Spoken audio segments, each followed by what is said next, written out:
Corona का कहर खत्म होने पर ही होगा पंचायत चुनाव। पंचायत चुनाव पर विचार करने के लिए चुनाव आयोग ने 21 अप्रैल को 15 दिन का समय लिया था। उम्मीद थी कि इन दिनों में कोरोना की रफ्तार कम होगी। 9 दिन बीत जाने के बाद कोरोना की रफ्तार कम होने के बदले बढ़ गई है।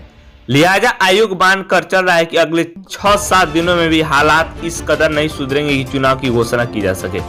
आयोग के सूत्रों ने बताया कि वह अधिक से अधिक 20 मई तक इंतजार कर सकते हैं। इस दौर में संक्रमण की दौर में भारी गिरावट आई तो चुनाव अधिसूचना जारी हो सकती है। तो अब 2 या 3 चरणों में मतदान कराए जा सकते हैं। इसके लिए अधिक ईवीएम की जरूरत होगी क्योंकि कहीं और चुनाव नहीं है, इसलिए दूसरे राज्यों में बड़ी संख्या में मशीनें मंगाई जा सकती है। 3 चरणों में चुनाव कराने के लिए सुरक्षा का इंतजाम भी हो सकता है, मगर 20 मई के बाद आयोग चुनाव कराने का जोखिम नहीं उठाएगा, इसलिए भी कि जून के पहले सप्ताह में मानसून का प्रवेश हो जाएगा।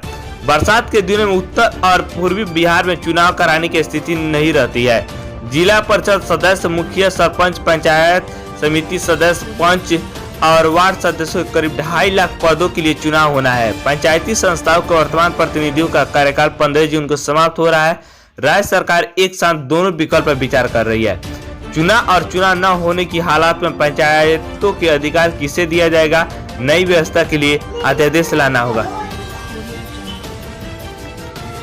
दूसरा क्या है विकल्प?